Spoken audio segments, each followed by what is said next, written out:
All right, here we go. China Mac, welcome back. Yo, yo, yo, what up?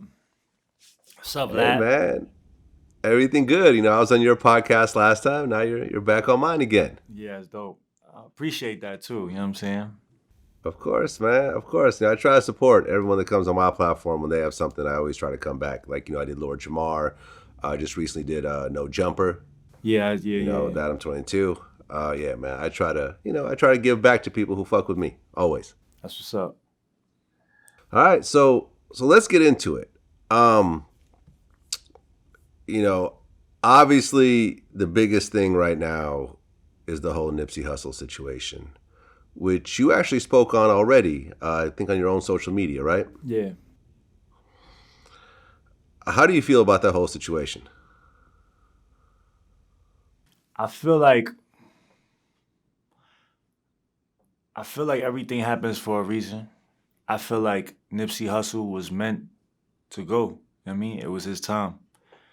Um, I feel like, Nipsey Hussle's message is 100 times, maybe 1,000 times more powerful now that he's gone than when he was alive. You know what I mean?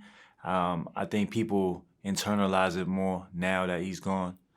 I feel like he had a powerful message, but I feel like a lot of people didn't really listen, didn't really receive it, and it took this, unfortunate, tragic circumstance that happened for people to really realize and really listen to what he's saying and start, implementing some of the teachings that he was saying um, into their lives. And although it's tragic, although it's fucked up, you know what I mean.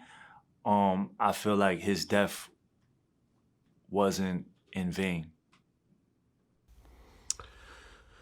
Yeah, yeah, man. Very, very sad. I interviewed him one time a few years back, and we ran into each other a few times here and there. Very stand-up dude.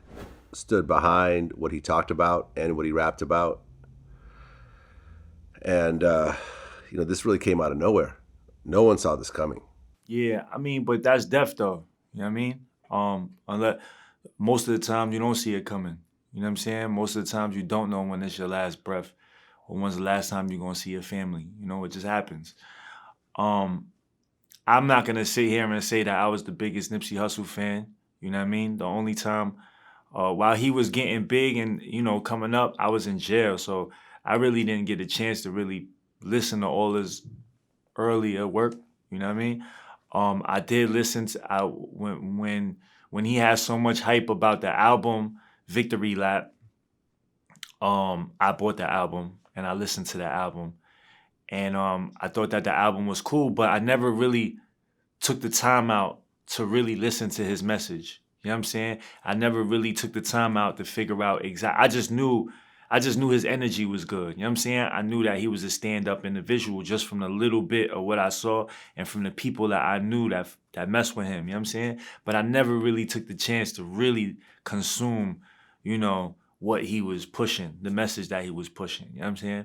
But when he passed, you know, I was kind of forced to listen to that. You know what I mean? I was kind of forced to pay attention to his message, and it resonated. You know what I'm saying? Like here's a man that really, like you said, he stood by what he said. You know what I'm saying? He really tried to uplift his community. He didn't try. He used his his celebrity, his power to do bigger things for his community, for the people that he felt like he wanted to represent and wanted to better. You know what I mean? And now that he's dead, you know what I mean. Now that he's passed, you look at this, what's going on. Um, he's he unifying gangs. You know what I'm saying? You seeing people like different.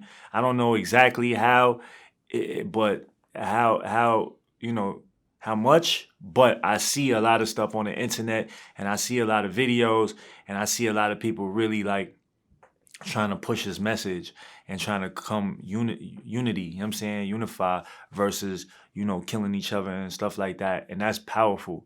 You know what I'm saying? That's powerful. That's like, if when I die, I can only pray that I have that type of effect on people. You know what I'm saying?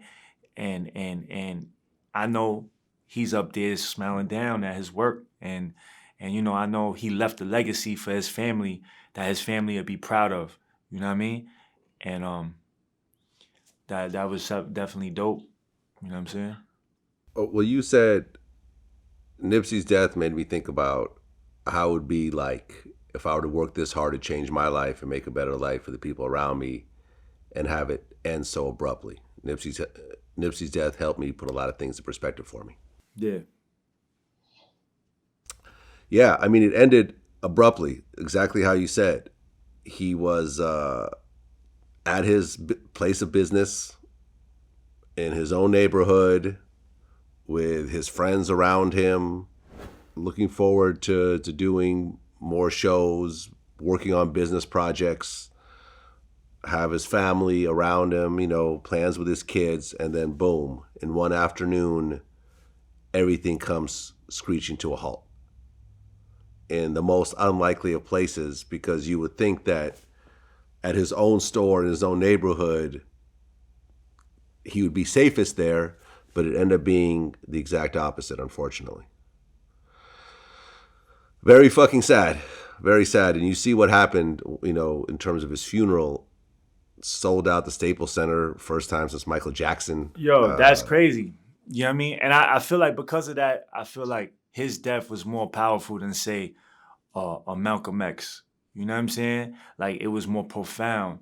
You know what I mean? I felt like, because you just look at when Malcolm X died, you know what I mean? There wasn't really, it wasn't really much. It was a lot of people was hurt. You know what I'm saying? A lot of people loved Malcolm, but it wasn't like how when Nipsey died.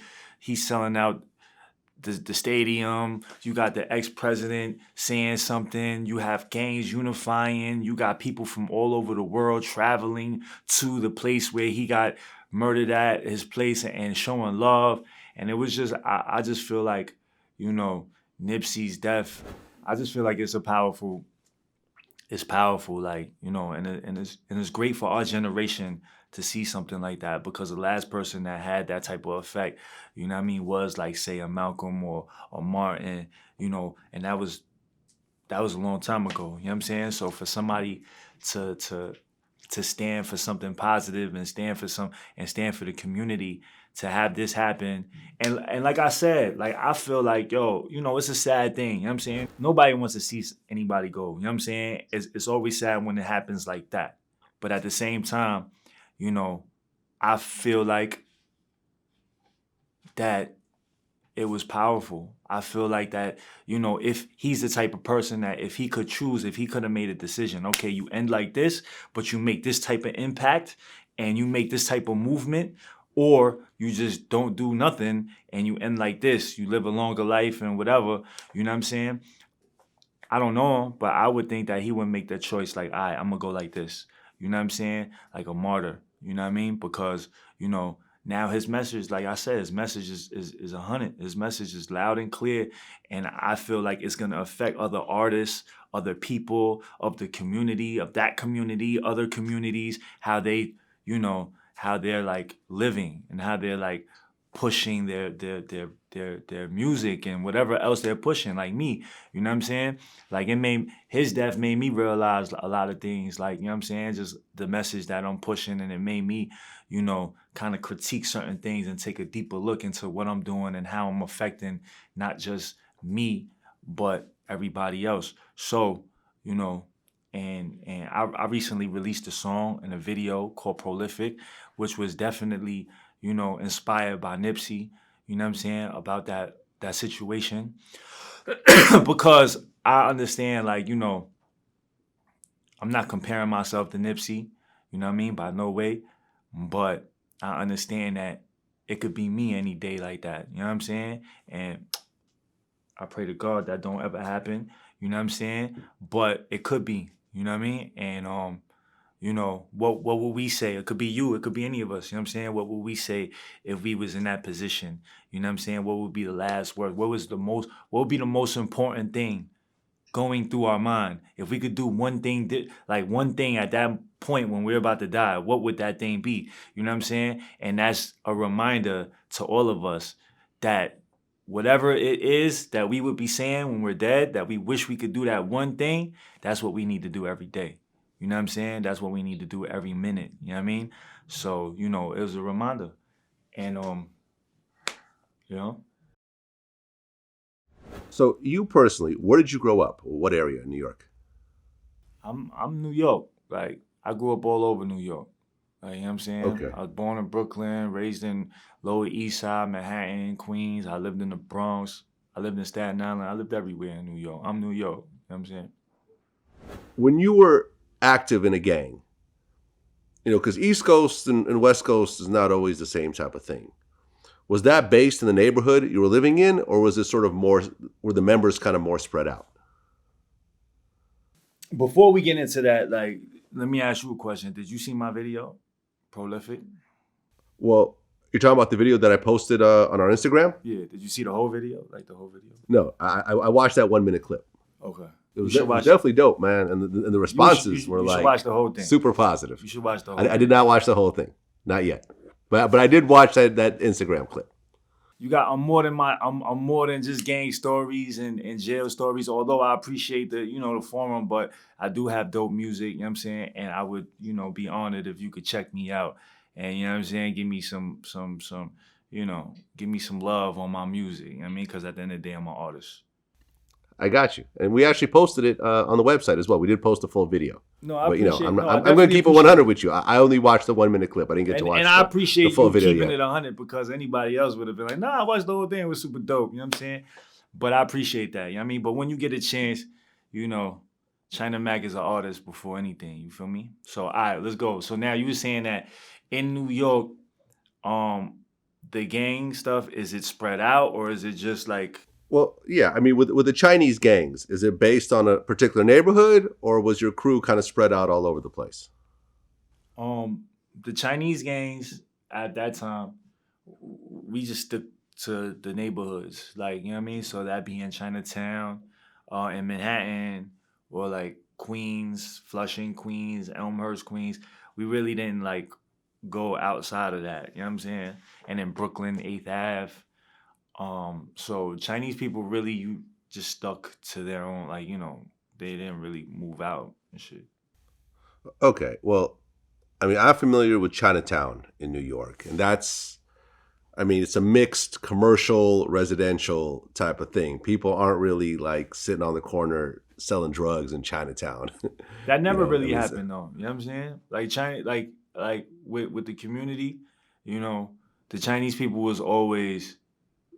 You would never really see us selling drugs in the community. You know what I'm saying? If anything, we would get the drugs and push it somewhere else. You know what I'm saying? You wouldn't see that, and I wouldn't say that. I wouldn't say it was because, well, I wouldn't say the majority of reason of why that was so is. I'm sure a piece of like a good part of it was that we didn't want to give it to our own people. You know what I'm saying? But another big part of it was that we knew that when we do that in our own neighborhood, it's gonna make us hot. You know what I'm saying? So like, the smarter thing to do is get the drugs and put it somewhere else. So our community isn't hot. So we can have a little more, shelf life and doing whatever we're doing, and we can get more money and we can make ourselves hot. You know what I'm saying? But if we're on the corner selling it, it's hot. You know what I mean? So the police is gonna come and that's gonna be short lived. You know what I'm saying? So I guess, Chinese people the Chinese gangs always looked at that and always took that into consideration. I mean, that's an interesting point because when you look at the Black and Mexican gangs, they're usually selling in their own communities. Or even the white gangs, in the trailer parks and whatever else, they're usually selling it to their neighbors, sometimes to their own relatives. Yeah. And it ends up, you're right, it ends up fucking up the community. It ends up destroying the community from within. And yeah, you have a couple of people that become rich and everyone else, ends up looking like they're in a war. So that's interesting. So you never really, you guys really kind of were protective over where you guys lived. Yeah. Uh, Okay. uh, But there were areas that were considered hot, where like, okay, if you go here, there might be rival gangs, because even when we talk about the situation that happened, with Jin back in the day, that was like you said at a club called Club Yellow. Was yeah. that sort of like kind of a gang hangout in a way, or not really? Yeah, it was. Okay, so being, back then you were not as known as you are now. If you start hanging out in these type of areas again, clicking up with your old friends, with your old crews, seeing some of your old enemies and stuff like that. What do you think would happen if you just kept doing that over and over again? But now, Yeah. I'll go back to jail. Or something else might happen. You know what I'm saying? Um, I mean, you know, after going through everything that I went through, you know what I mean? I understand that who you hang with, where you hang at, what you do, how you think, all of that really, you know, dictates your future. You know what I'm saying? It dictates where you're gonna go, you know?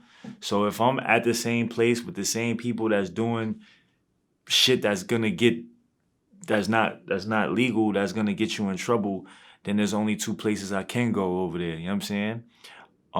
It's either gonna be prison or it's gonna be in the grave. You know what I'm saying? So basically, there's nothing else. There's no brighter side to that story. You know what I mean? So I definitely realized that while it took me a long time, a lot of fucking like mistakes and a lot of heartache and a lot of fucking, you know, a lot of bumps and a lot of bloodshed, a lot of everything, a lot of pain for me to realize that one thing. You know what I'm saying? That simple ass shit. Like, if you don't want to go there, then you can't be doing this. And if you want to do something like, this, you gotta hang around the right people. So right now, I try to keep myself with people that's doing this, that's going in the direction where I want to go. You feel me? Like I don't want to be around a bunch of people that's headed towards prison because I know what that look like. You know what I'm saying? They might never been there, so I don't. You know what I mean? Y'all can have y'all trip. I already took that trip. I took that trip a couple times. You know what I'm saying? So I'm good. You know what I mean? It's all love with everybody. You know what I'm saying? If I see him as dab, it's love. But I'm not trying to take another trip. You feel me, Vlad? What happened to your old crew? If you look at like your core group of friends that you fucked with when you were the most active, where are they at right now? They either like jail, dead, or they came home after doing a long time and they changed their life. You know what I'm saying? They fathers, their work, they own businesses, shit like that. You know what I mean? When was the last time you had an actual 9 to 5 job? Phew. Uh, I don't even remember. I don't remember. I mean, when I was a kid, I worked at Burger King before. You know what I'm Okay. saying? I was probably like 16. I worked at Burger King. I worked there for like maybe 2, 3 weeks tops. It was summertime. Um, no, it wasn't summertime because school was in session, but it was hot, and I was back there flipping burgers, and then I had a beeper. That was when beepers was lit back then. So I had 911, 911, 911. So I looked at the beeper, then I made a phone call, and they was like, yo, and this is when I was like fully active in the gang. You know what I'm saying? They was like, yo, such and such, something just happened in front of this school. So in my uniform, I didn't get to change. I had the Burger King visor on. I had the whole get up. I run out the shit. You know what I mean? My boy picked me up. We leave. We go to the school. You know what I'm saying? And I had like, we armed up and like, we had at that time, guns was used, but we was using shit like machetes, using shit like knives, and we pulled up like deep in front of this school. You know what I'm saying? And the person that we had drama with, we rolled up on him, and here I am with a Burger King uniform. like he looked at me first. He just saw me, so he looked at me. He's like, "The fuck." Right? And then I pull out this big ass machete and he's like, "Oh shit." And then he just started running. But I know that was some funny shit. You know what I'm saying? Like, I think that was my last job. But I realized, like, when I was in prison, I realized like a 9 to 5 is just not my style. You know what I'm saying? And I don't mean that to downplay a 9 to 5. I don't mean that to look down on anybody that does a 9 to 5. It's just not me. You know what I'm saying? I got ADD. I got like all types of shit. I have to move around. I got to enjoy what I'm doing. You know what I'm saying? Like, I have to love what I'm doing. You know what I mean? So if I have a 9 to 5 working at a, whatever, wherever, you know what I'm saying? If I don't love what I'm doing, it's just going to be a matter of time where I find something else to do. You know what I'm saying? So I'd rather just find something I love doing, and whether I'm getting paid or not, just work my ass off of it and find a way. So when I do get paid off of it, it's a reward both ways. You know what I'm saying? I'm getting paid and I love what I'm doing and I'm staying my ass the fuck out of trouble. You know what I'm saying? So. Well, yeah. I mean, I just interviewed Michael Franzese, who was the highest ranking member from one of the 5 crime families in New York. He was from the Colombo crime family. He was a capo. He ended up leaving, doing a bunch of prison time, and then actually leaving the mafia. And then, was the highest ranking member to still be alive and not in witness protection right now. Wow. And, he was making tens of millions, like, weekly. He had a whole scam where he was scamming the government for taxes over gasoline and, had massive homes and helicopters and planes. And, he talked about how at one point when he went to prison, he was in solitary for like 3 years. I spent 8 years in prison, 29 months and 7 days in the hole. I was in solitary for almost 3 years. Wow. Yeah, they kept me in lockdown. And I got to tell you, that's not easy. Regardless of what anybody says, we weren't meant to be solo creators. We were meant to be social. And I heard when the lights went out at night, you heard a lot of guys moaning and groaning. It was a tough situation. So, I mean, I know what it is to hit rock bottom because I was there for a long time. You've been in solitary yourself, right? Yeah. But what was the longest stretch?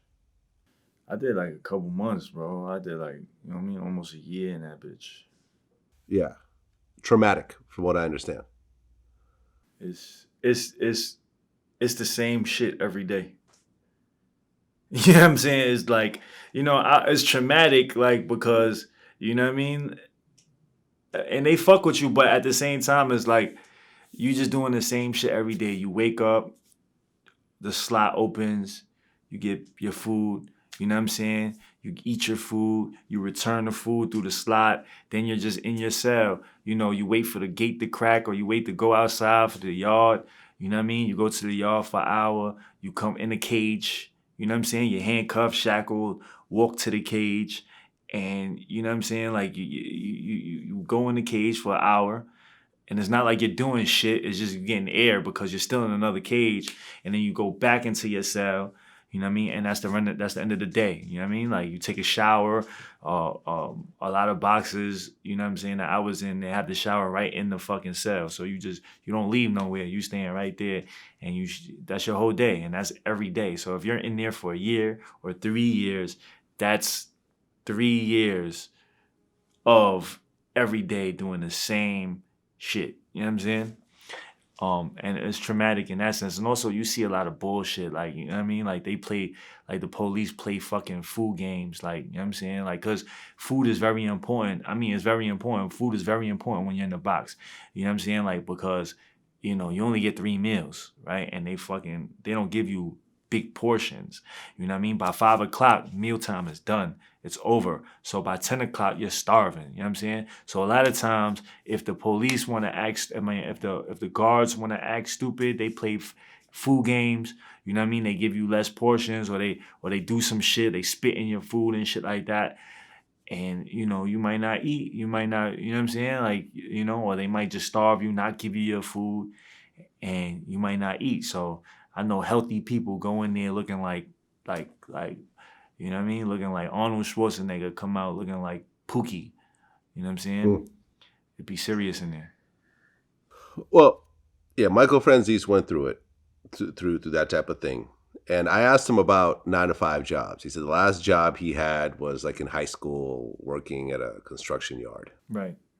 And he's like, I don't know, 50-something years old now. There's an interesting aversion to working a 9-to-5 job when you come from some sort of illegal lifestyle. When honestly, the majority of America works 9-to-5 jobs. Like the guy who's filming you right now is working a 9-to-5 job. You know, he's doing something he enjoys doing. You know, but the people who are involved in my company work 9-to-5 jobs. You know, and I try to find people who are passionate already about what they do. So when they come to VladTV, that passion carries over. But I kind of see it's almost like a trap where you're making fast money, you go to prison, you get out, and you don't want to work in society, so you end up doing something illegal again. And then boom, revolving door. Yeah. Do you see that type of thing? Hell yeah. Hell yeah. And why do you think that is? Why is there this aversion to 9-to-5s for a certain type of person? Because we don't want to fucking follow rules. You know what I'm saying? Like we don't want to adhere to shit because, you know, that's just, we've been programmed to not do that. You know what I'm saying? And even if we're doing it, we're finding ways to go around and shit. You know what I mean? So that's that when you're brought up in the system, that's how you're trained to think. So when you're working a 9-to-5, you know, it's like, you know what I'm saying? I don't want to be here, bro. Like, I got to listen to you, and then, like, I got to listen to, I'm free, but I have to, you know, do whatever you're telling me. If I'm late, you're yelling at me, and, you know what I'm saying? Stuff like that. I mean, and it's no, and that's real, like, that's just how to be a normal person, society. Like, that, everybody goes through that. But as a person that's in that life, we don't really want to hear that. You know what I'm saying? We don't want to hear nobody telling us what to do. Like, we don't want that. You know what I'm saying? Because we had that enough. So, you know, when we go through it, we like, it turns on us quickly. Like, we just get, we don't like it. You know what I'm saying? So it's either you go back into the street life and you do whatever you want to do over there, or you find a way to be your own boss. You know what I'm saying? And do what you want to do and follow your own rules. No, I feel you. And listen, I've done both. I've worked for other people and I've worked for myself. You like working for other people? I've had jobs where I've worked for other people that I've liked. Yeah, I could say that. Yeah, I've had real cool bosses doing really cool work. Yeah, absolutely. You know, I've also had jobs where I didn't like. You know, and ultimately I mean, I've been independent working by myself for more than half my life. So, you know, for me, it is what it is. But I think it's a dangerous thing. And also, like, when you look at society as a whole, you have like gig culture these days between like, you know, Uber and, you know, Postmates and ways where you make, you know, little quick money legally. And you feel like you're working for yourself, but you're really just a contractor. And you're not making enough to really get by. You're barely making enough to get by. And you're not really creating a real skill set for yourself. You can't, if you're really good at Postmates, you can't hire a bunch of people underneath you and have like a little Postmates empire. Like, nah, if you want to make more money in Postmates, you got to just work more deliveries. And I just, you know, as I'm older, I just look at this and I just see the danger of a mentality of everyone thinking they could work for themselves when only certain people could really do it and do it well. A lot of other people would be better off working for somebody, doing something they actually like in a field that they like.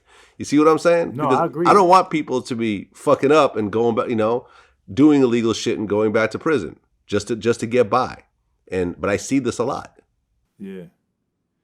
I agree. Sometimes, being your own boss isn't easy. Like, that shit is hard as fuck. You know what I'm saying? So a lot of people, would be better off with the security of getting the check weekly or monthly or whatever. And, but a lot of people just can't follow those rules, you know what I'm saying? So they rather just go in the street and get their money quick, you know what I'm saying? Like, a lot of people don't have patience. And it's crazy because when you're in prison, you're forced to have patience. You know what I'm saying? Like, you have no fucking choice but to be patient. And I don't understand. A lot of people come home from prison and they're not patient. They're like, just, oh, fuck that. I gotta get it like this. You know what I'm saying? I'm like, yo, bro, you just spent 15 years, having to move on somebody else's time. You know what I'm saying? Like you can take a shower when you're told to take a shower. You know what I'm saying? You can eat chow when you're told to eat chow. So like, it's like, bro, how you can't be patient now? You know what I'm saying? Like, and a lot of people just impatient. And that'd be the main thing. You know what I'm saying? That'd be really the main thing that brings people down. And I had to train myself to be patient because I was mad impatient. I couldn't really wait for anything. I couldn't really see the big picture. Like, all right, fine, I see it. This is the plan. But, bro, I got to eat right now. Like, you know what I'm saying? You got other people looking all fly. I'm looking like a bum. I need that right now. Like, you know what I'm saying? And that be the shit that really send you back, that fuck you up. You know what I'm saying? With everything comes, you have to be patient. You have to wait for your time. You have to constantly build it. You know what I mean? Be pushing it, but you have to be patient. You know what I'm saying? So I think, a lot of people, man, like, people come home from prison, that's the first thing I tell them, bro. Be patient, bro. Because as soon as you get impatient and you feel like you can do something that gets you something fast, just as fast as you're going to get that, it's as fast as you're going to land back in prison. You know what I'm saying? Well, I'll put it like this, because I study wealth a lot. And the one thing that I found to be true is that the more successful the person is, the longer range their plans are. Billionaires are thinking past their lifetime. Millionaires are thinking 10, 20 years down the line. Middle-class people are thinking to next year. Lower class people are thinking to next week. You see what I'm saying? Like, as you make more money, in order to make more money, you have to make plans past a couple days, a couple weeks, even a couple months. You see what I'm saying? Yeah. When VladTV started, we were making no money for a while. We were barely scraping by for years. But I understood the longer term vision of what I was trying to do, and I figured eventually it would come. 10 years later, we're good. So how long did it take for you to do that?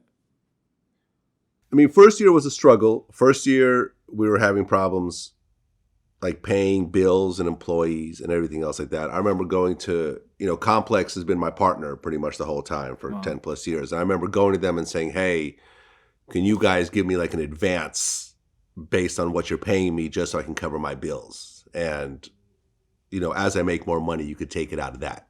So they actually gave me an advance, not a couple $1,000s extra a month, not anything big. And within like 3 months, we were already caught up to it. Second year, we were making a little bit of extra. And, by year 3, 4, it was like, okay, now this is a real business. By year 11, we're expanding. You look at, what our office looks like now. It looks nice. That couch is nice, man. That's a nice couch. Yeah, we got to create an image, and we're trying to expand more. We put a lot of money into our video. We bought like this huge video server, and all our computers got upgraded, and it takes a while. It takes a while, and when I was dealing with movie and TV people back then, none of this stuff made sense because you make so little money off a YouTube video. You're not getting a big check for completing this project. So no one was really even interested in doing this shit because it looked like just pennies compared to what they were making. And it was just a slow, it was seeing a vision 10 years down the road. I knew that YouTube, as soon as YouTube popped up, I said, this is going to be the biggest video platform ever. Not right now, but in 10, 20 years. And and I knew that the content I was creating was going to be important past my lifetime. Some of it, like my Nipsey Hussle interview. I knew Nipsey Hussle was a dope rapper, but I didn't think that when he died, well, number one, I didn't think he was going to die at 33. I also didn't think he was going to have such a huge outpouring and, people looking at him a certain type of way. We're just recording footage with people that we think are important, and we're hoping that this becomes historic footage. And that's the thing. You have to think long term. You have to think beyond next month. You have to think beyond next year. And, if you have children, you have to think about what your children are going to inherit. You have to think about multi-generational wealth. You have to think about all this stuff. But if you're thinking about, hey, I'm going to make all this money and I'm going to buy a Phantom, like that's not a goal. Because a Phantom's not an investment. It never will be. It's going to drop in value. Having a bunch of cars is not a sign of success. It's something that other people may look at you and think you're successful, but having a whole bunch of cars is not going to allow you to amass wealth, and it's not going to compound, interest or anything else like that. It's just a way to spend your money. And I see it too often, man. I see people going and making some money and then balling out. And then when things go bad, it all comes crashing down. It's happened to me before. Yeah. I think, that happens a lot when you come from nothing. You know what I'm saying? When you come from nothing and, you don't look at property as being wealth. Like, you know what I'm saying? Like when you're poor and shit and you don't really have the education, you don't look at like property and shit. Are you looking at like, oh, he drives a nice car. You know what I'm saying? So he's rich. He has chains. He's rich. He has nice clothes, red bottoms, this, that. You know what I'm saying? He's rich. That's what I want. So when you're coming from these places that you don't have shit, you know what I mean? You was trying to get, scrounge up a couple dollars to eat. You know what I'm saying? To have all of that attention and have all of that shine and all of this material shit, that's what, to me, not to me, like to that person, is wealth. You know what I'm saying? That's what being rich is. But they don't understand all of this other stuff. And I feel like you said, that'd be the downfall for a lot of people. But I think it's the job of people like yourself and other people that know better to teach, you know what I'm saying, the younger people that's coming up in the game and kind of just show them, like, you know what I mean? Because at the end of the time, you can't expect them to know some shit that they don't have no idea of, you know what I'm saying? They don't know about that shit. They don't know anything about no property or saving money or paying taxes. They don't know nothing about that shit. Just like, this year was the first year I paid taxes in my life, you know what I'm saying? And I was like, yo, like, this shit was like alien to me. Like, I had no idea what the fuck to do, you know what I'm saying? And but that's where we come from. We come from places where we don't know about that stuff. You know what I'm saying? Well, along with the wealth, along with amassing money, you have to understand that there's always a cost of showing it off. Yeah. Every single time. That cost may not be cashed in the first day you wear that chain or ride around with that Mercedes or whatever else. But as you show this off to people who don't have these types of things, you are going to be creating animosity and jealousy, and it will build up over time. This is why I'm very careful. If you look, you've never seen my house on Instagram, you've never seen my car. You might see a pair of Yeezys every so often. That's about it. Because I understand the repercussions of showing off what you've made to other people, because they're going to try either try to get it from you or just try to do things to try to sabotage you or whatever else. And when you look at that Nipsey situation, you have to understand that it's a very tragic situation, but you have to also look at what happened and the dangers of why it happened. Nipsey was a multimillionaire that displayed his wealth. He would wear lots of chains. He had, fancy cars. He actually at one point even posted his bank account, on Instagram. I remember it was when he was investing in cryptocurrency, he posted his a snapshot from his account which showed hundreds of thousands of dollars. It's a very dangerous thing to do when you're around people who are barely scraping by. And I could tell you that, we don't know exactly what happened in that situation with Eric Holder, but I'm almost positive that jealousy had some sort of role in that. Yeah, I don't, but jealousy could have come that. That could come from anywhere. You know what I'm saying? I don't think because that didn't happen because he tried to rob him. You know what I'm saying? That was he didn't dig his pockets, did he? I don't know. But did he lift a chain off of his neck? Did he dig his pockets? No, right? So I don't think that was I don't think that really had anything to do with it. What I do think is when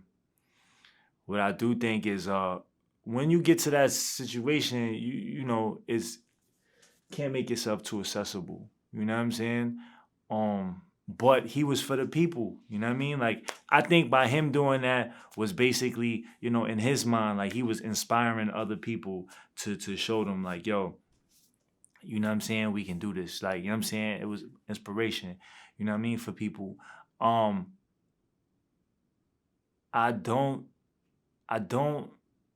just think that, with all of that money, being so accessible at any minute, shit could happen. But he could have been standing on Rodeo Drive and that could have happened. You know what I'm saying? No. You never know. What you mean? No. You act like the type of person that killed him is not hanging out on Rodeo Drive. I'm not saying that. What I'm saying is, okay, it might not be him, but he could have said some shit, some revolutionary shit, right? And it sparked some racist motherfucker be looking at that shit oh shit, I hate him. You know what I'm saying? And find out he's standing on a Rodeo Drive and come and shoot him in his head. You don't know what the fuck is going on in this world. People get, you know what I'm saying? Okay. There's crazy people out here. Do you know how many murders happen on Rodeo Drive? I'm not saying, but it's possible. Compare it to the number of murders that happen in South Central LA. Listen, let's just look at it. I see what you're saying. I'm not some crazy shit could happen. I'm not saying that one. Of course, there's going to be more murders over here because it's poorer. It just has gang infested. It's different. It's different things going on in these places. But what I'm saying, it could happen anywhere. You know what I'm saying? It could happen anywhere. You know what I mean? You act like nobody ever got killed. Where did Biggie die at? It was around there, right? Biggie died in, I think, Beverly Hills. Okay. Coming all right. away. So that's what I'm saying. So it can happen anywhere. You know what I'm saying? When it's your time to go, it's your time to go. So what I'm saying is, yes, by him putting all this shit out there, whatever like that, yeah, all right. But just him talking about uplifting the community and him talking about, bringing the black people together, bringing the gangs together and all this other stuff, there's other people he's pissing off too. You know what I'm saying? There's racist motherfuckers that he's pissing off too. So at any minute, that type of shit could happen, whatever. So what you gonna do? You just not gonna do anything? You know what I'm saying? I don't think when it's your time to go, it's your time to go. You know what I'm saying? I feel like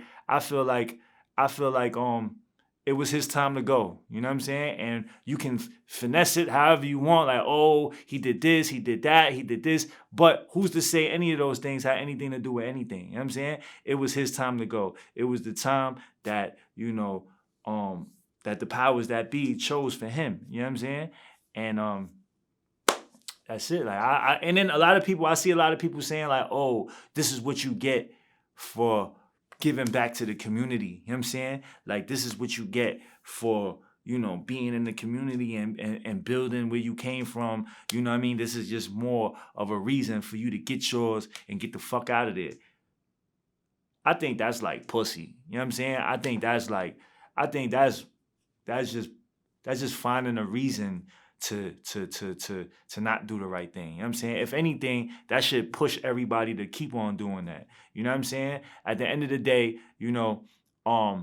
that man was trying to uplift his community. That man was doing everything in his power to show the people around him that, he was like the Jesus of our fucking time. You know what I mean? And I know other people said that, but I feel like that because it's like Jesus was a regular person. You know what I'm saying? Like I know in the Bible it says that he did all types of magical shit. You know what I'm saying? But none of us ever saw it. You know what I'm saying? So what I'm saying is Jesus could have very well, what I believe is he was just a regular person that did real shit, that did good shit, that did humble shit. He was a humble man. He helped people. He did shit like, you know what I'm saying? He did everything in his power to help people. You know what I'm saying? And once he passed in the manner that he passed, the people, the folklore, like he made him turned him into a legend. And then the stories grew as time passed. And now he's Jesus. Now he's this. You know what I'm saying? Now, who's to say that 100, 200 years later, 1,000 years later, Nipsey Hussle won't be that person that the people, you know what I'm saying, really, build his shit up to that. You know what I'm saying? So what I'm saying is, it was his time to go. Like, you know what I mean? And it can happen to anybody. And I don't feel like his message, anybody should be scared to do what he was doing. I don't think anybody should be scared to uplift the community they came from because of what happened to Nipsey Hussle or whoever. You know what I'm saying? Yes, there's crabs in the barrel. You know what I'm saying? Yes, shit like that happens. Could he have made himself less accessible to the community? Where it's like, yeah, he could have did that. You know what I'm saying? But I commend him for doing everything he did. And I would tell people not to stop doing that type of shit, not to go back to your hood and give back to your hood or give back to your community. I would say that, if you stop doing that, if you got your money and just went somewhere else because you're scared that something like that would happen to you, I would say you pussy. You know what I'm saying? And I would say that's some bitch shit to do. You know what I'm saying? Like wherever you came from, you're supposed to reach back and pull back as many people as possible. You know what I'm saying? And that's how I feel. You know what I mean? Well, yeah, I mean, America has seen a lot of ethnic groups build up their communities over time. You've seen it over and over again. Like at one point, the Irish were, considered like the lowest class, in New York. And they said, all right, well, we're going to start taking over public office. We're going to start taking over the police departments. Like the whole Sergeant O'Nally, like the stereotypical Irish cop that happened in the early 1900s when the Irish just said, okay, we keep getting our ass kicked by police and we can't get any jobs. We're going to start putting ourselves in the police departments and working our way up. And they started running the police departments, you know what I mean? And then start putting the money back in their community. And now, Irish are treated just like everybody else. It's a noble thing, man. I think what Nipsey did was dope. I think the Marathon store was a great idea. I think him owning that whole shopping plaza on Crenshaw Slauson is a dope idea. I also understand that being in a certain area for too long and having people be comfortable around you and putting yourself around dangerous situations is going to have ramifications. Like, I used to go into the hoods and, film dudes like, in Watts and Compton and stuff like that. And in East New York, I used to, roll up to the projects with my camera and, nothing ever really happened. There were guns around and stuff like that. But I think I also got lucky to a certain degree. I could have just been at the wrong place and got shot. Zach TV was leaving one of these types of events when he got killed. Being in my 40s, I understand that, yeah, I mean, you could say it's your time to go, it's your time to go. But I could also tell you if I never wore a seatbelt and said, well, when it's my time to go, it's my time to go. I've gotten into a bunch of car accidents. I probably would have died without wearing a seatbelt. So you have to take precautions if you want to, and this is what I mean by planning, decades, I'm planning on living to 100. So I have to do certain things to be able to get there. And certain things is not going to certain places, not being around certain types of people, having security when I do go to certain places.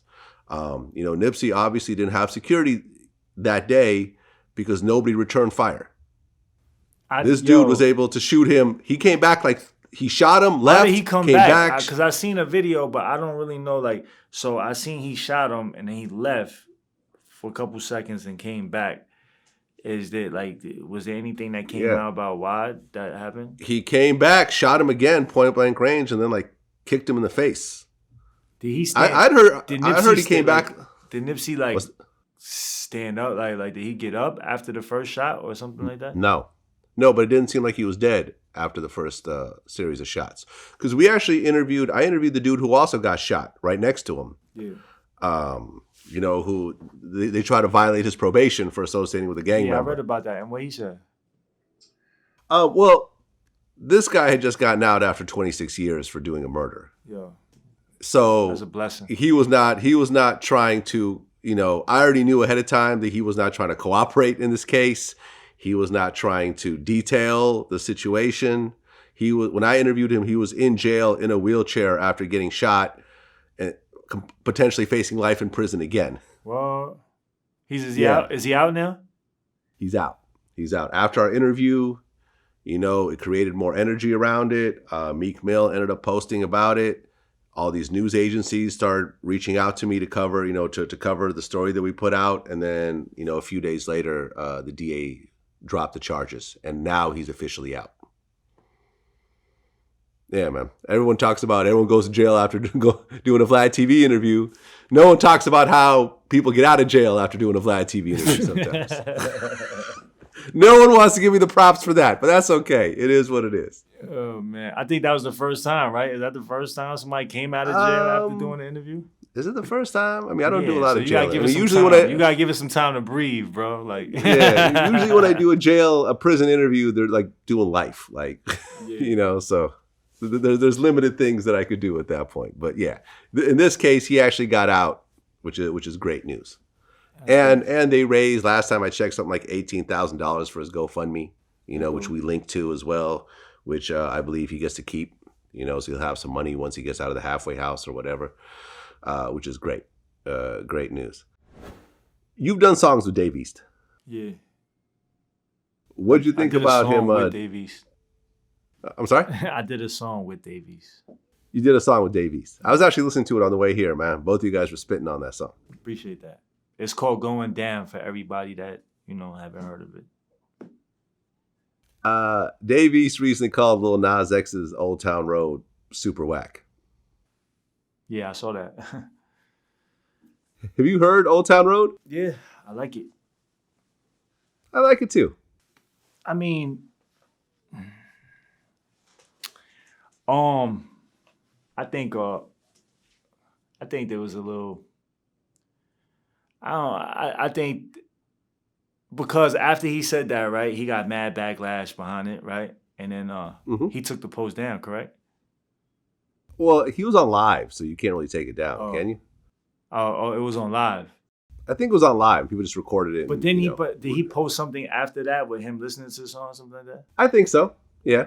Yeah. So, I mean, I think when you're on live, you just say shit, whatever. Like, you know what I'm saying? You don't really, that shit probably just came out of nowhere, and he just said that without really fully thinking about that. You know what I mean? But what I think is there's a lot of people that say his music is trash. You know what I'm saying? And there's a lot of people that say my music is trash. There's a lot of people that say whatever. So everybody's entitled to their own opinion. You know what I'm saying?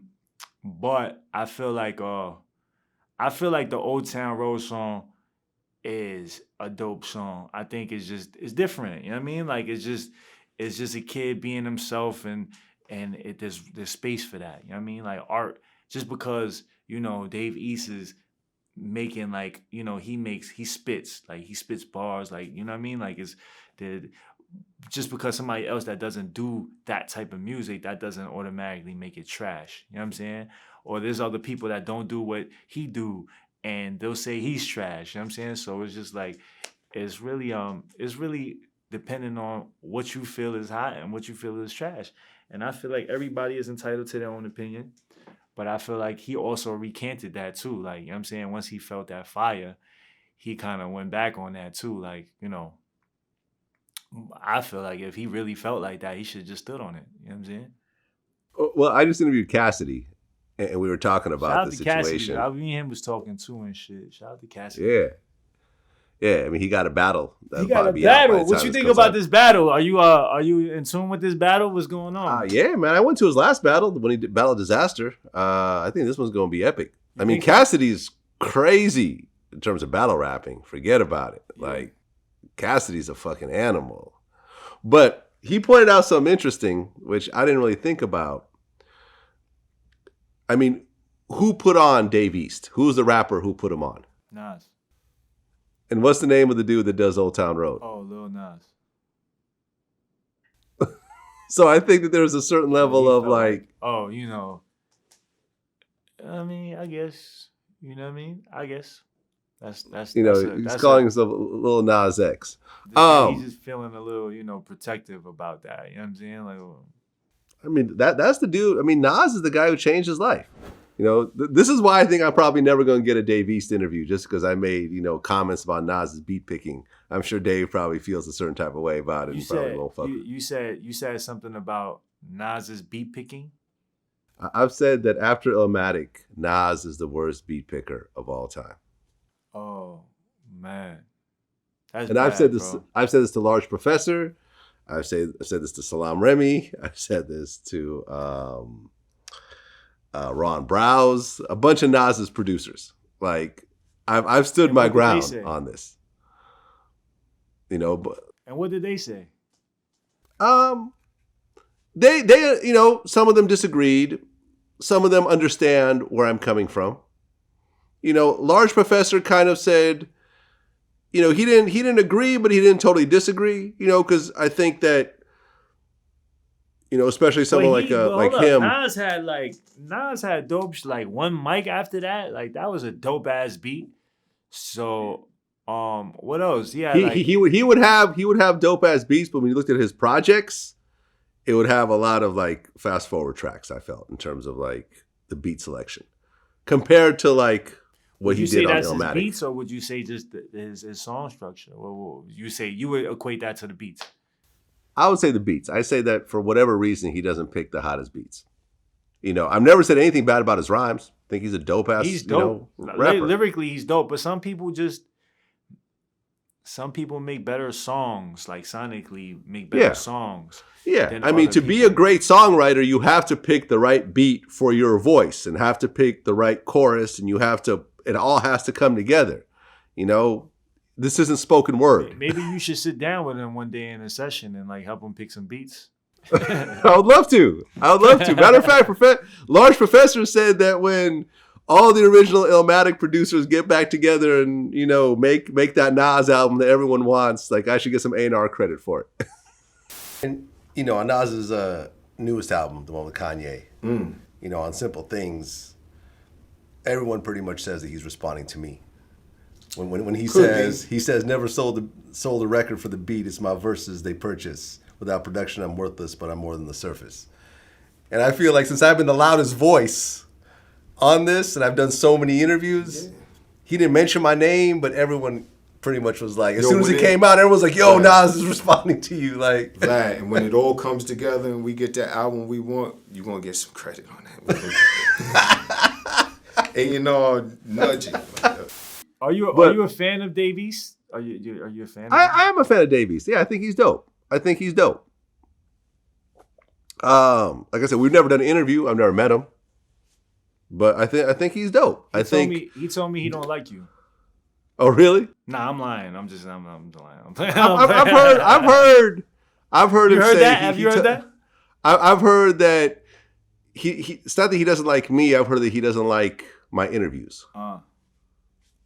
Which is fine. My interviews aren't for everybody. Yeah, it's not. It's not for everybody. That doesn't mean that I'm going to start bashing Dave East because he doesn't like my interviews. I still think he's dope. You know, he still has he's got an open platform. If he ever wants to come through. You know, tell me what you don't like about my interviews. We'll do it on camera. Old Town Road is sort of an interesting kind of thing because...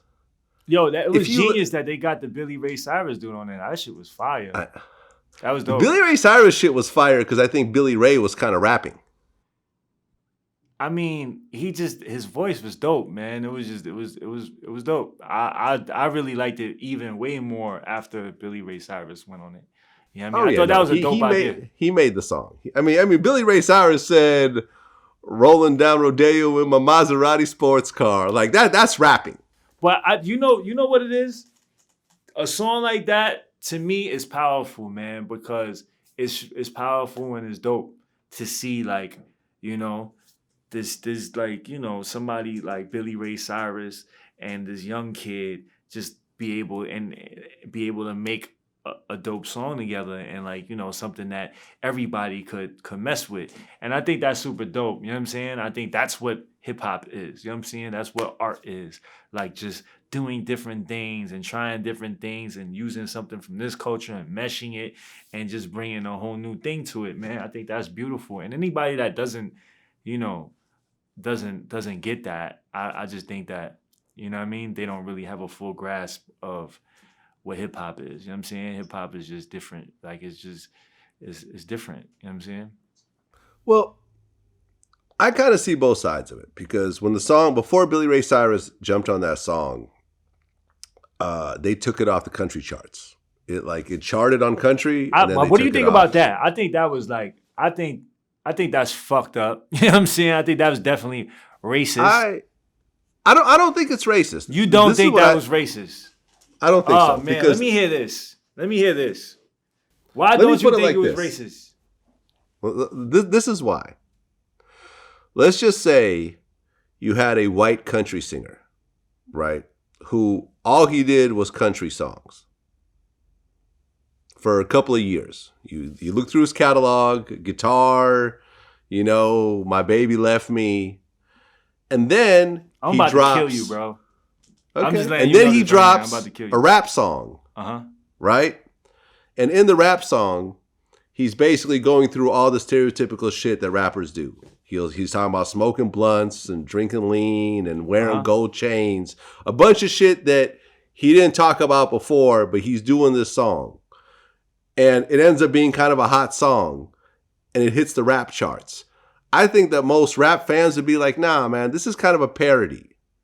And this shouldn't really be on the rap charts. This is just a country dude making a parody of a rap song. And if you look at Old Town Road, he's talking about riding tractors and riding horses and a bunch of shit. When you look at his music, he wasn't talking about none of this shit. You know, he was just doing stereotypical country topics. And it ended up being a hit. And then Billy Ray Cyrus jumping on it, made it a legitimate country song. But before then, I felt like it is kind of a parody.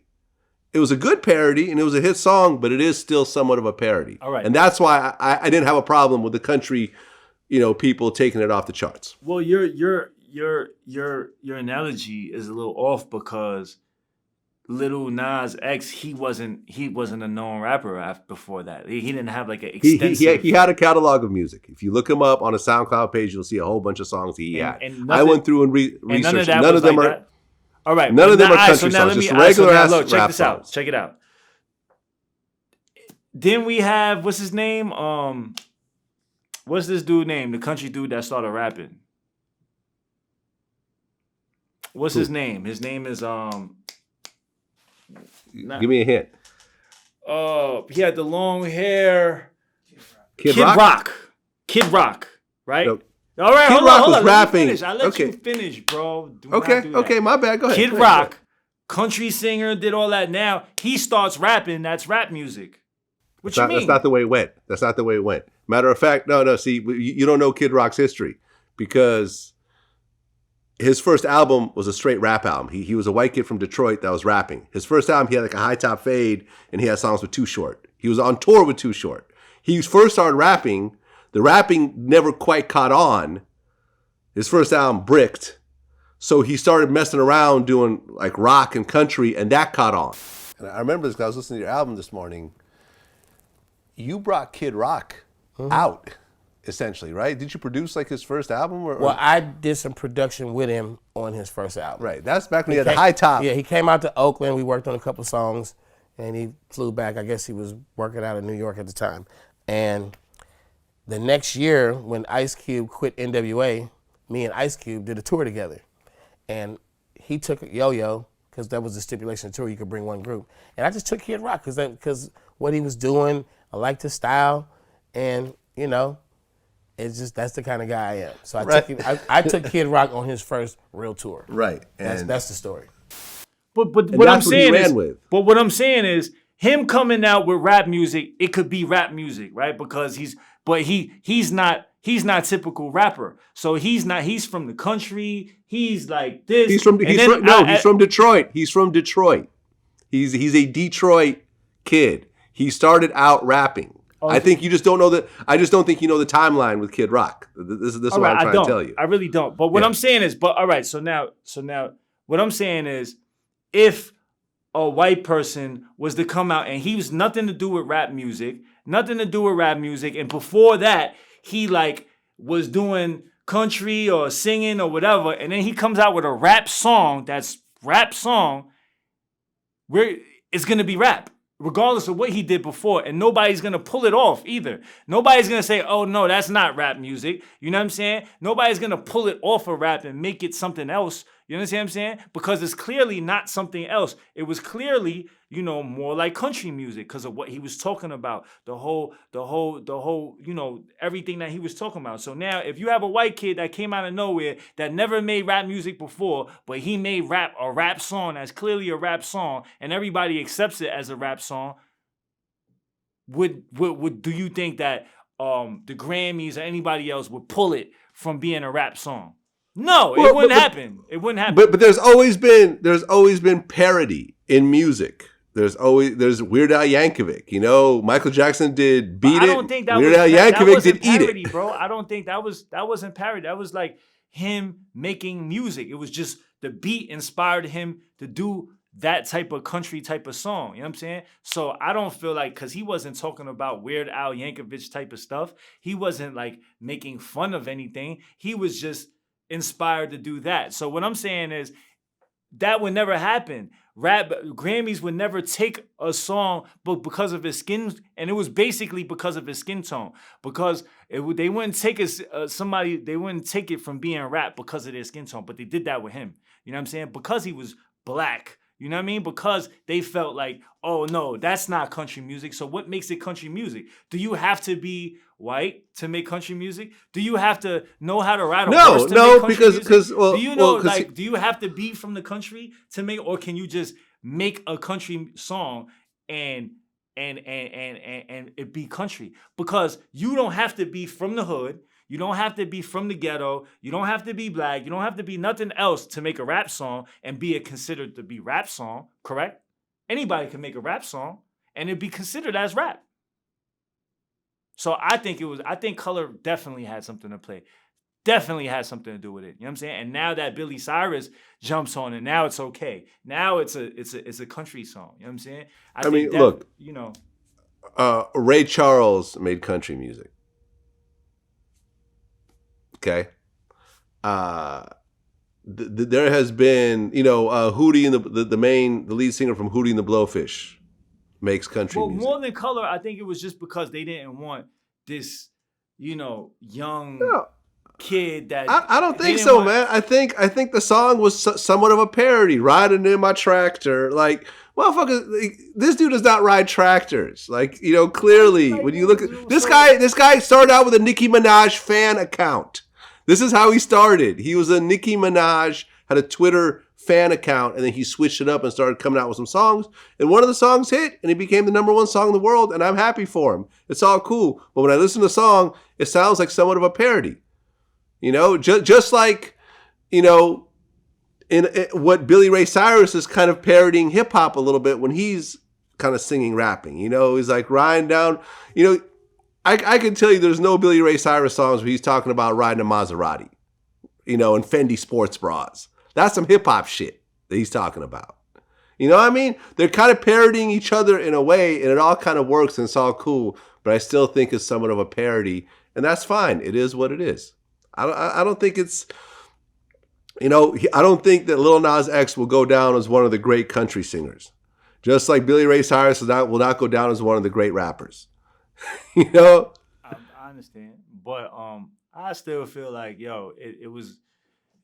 it sounded country to me. You know what I'm saying? So why not? You know what I mean? Like, I just thought it was funny for them to pull that off of that. You know what I mean? Like, I just, but hey, everybody's entitled to their own opinion. You know what I'm saying?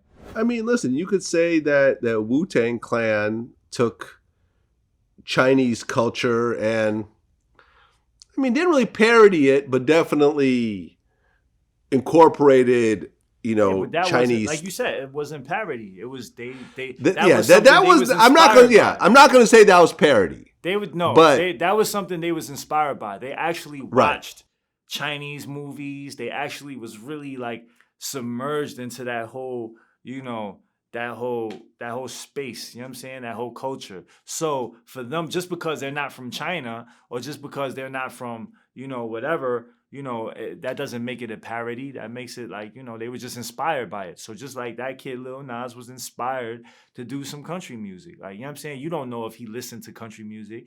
You know what I'm saying? I'm pretty sure he did. I'm pretty sure somebody in his family, he grew up listening to somehow. Like, you know what I mean? I wouldn't doubt that.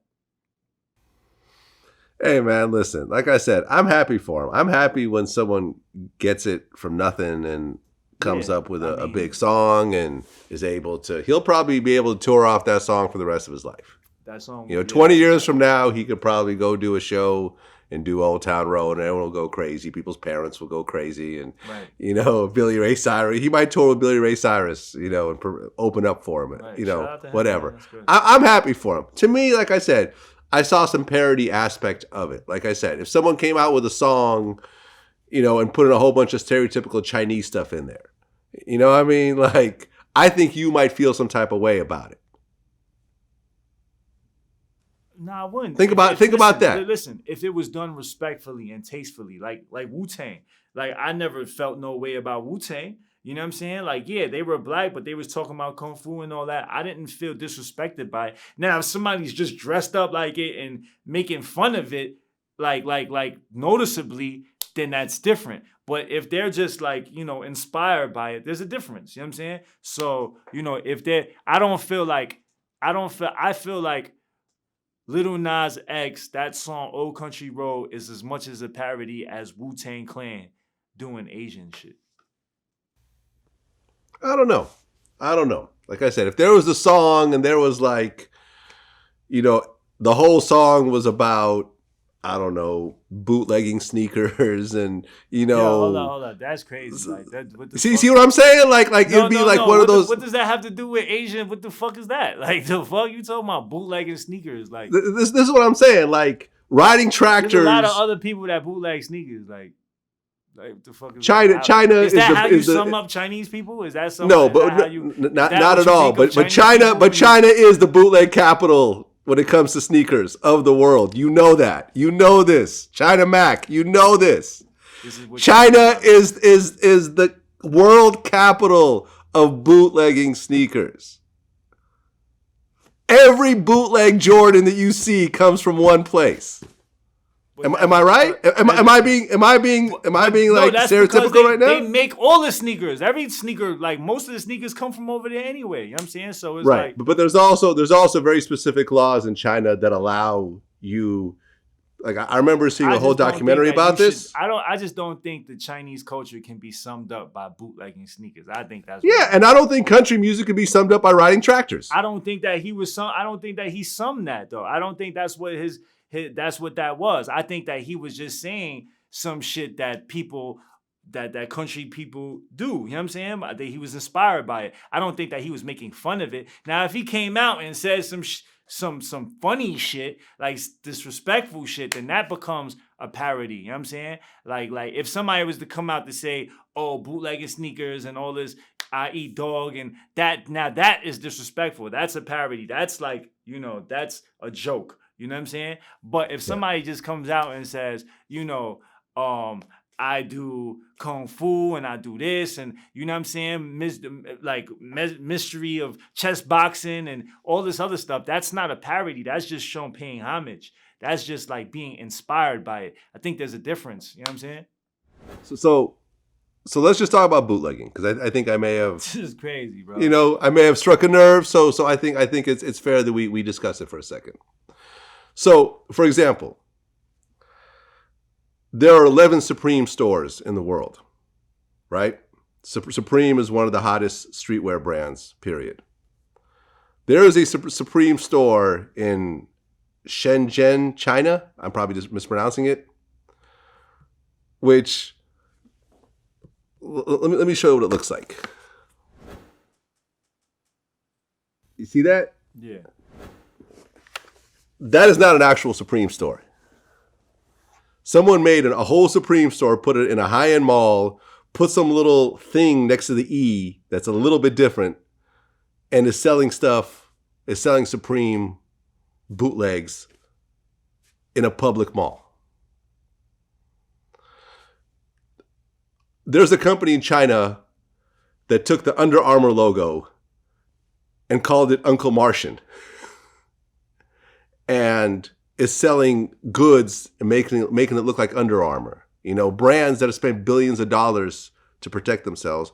Because I remember seeing there was a documentary about the Chinese stock market, and how they broke it down was that in China, it is against the law to steal intellectual property from other Chinese brands, but it's actually not against the law to do it with foreign brands. So you could actually steal from foreign companies and not be prosecuted at all in China. Are you familiar with this? No. No. This is why it's been allowed to happen for so many years.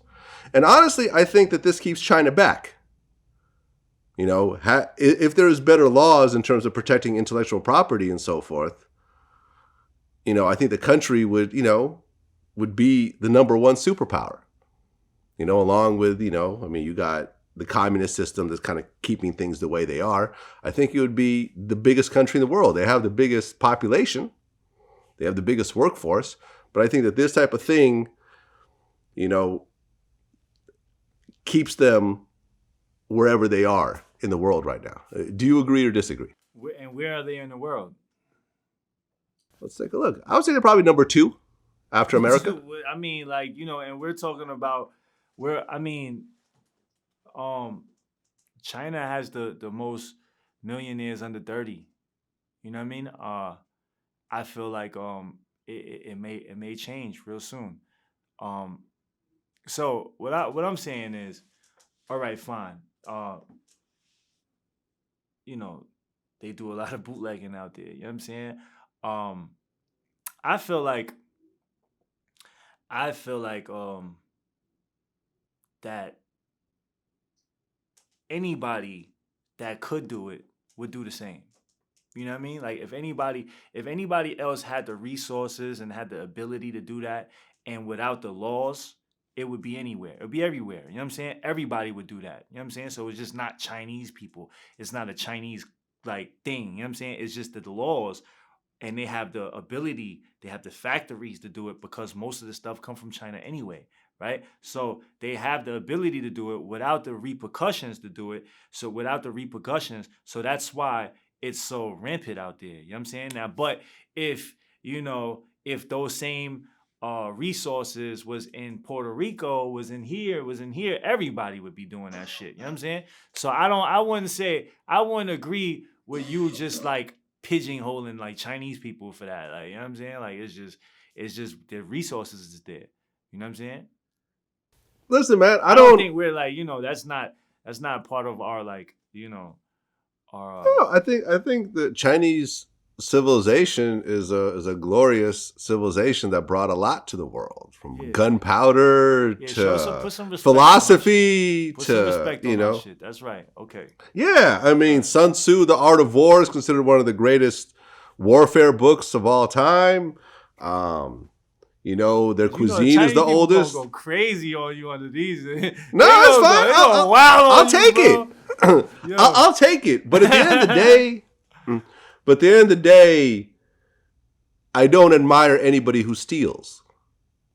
Stealing on any level, I think, is despicable, especially when you create a legitimate business and you invest in that business and you build it up only to have someone undercut you by taking your shit.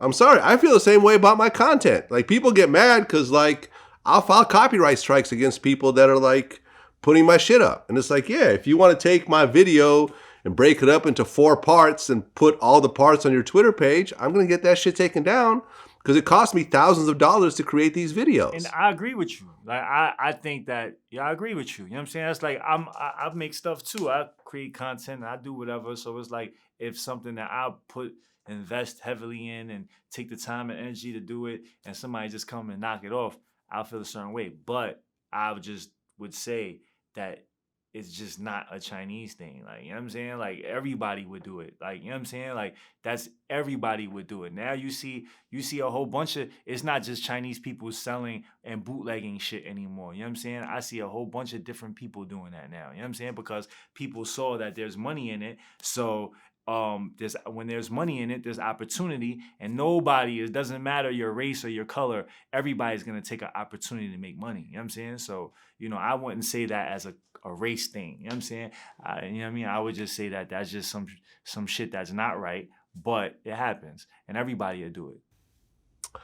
Yeah, I mean, listen, like I said, you know, like we talked about, if the laws allow for it, it creates a system where people will take advantage of it.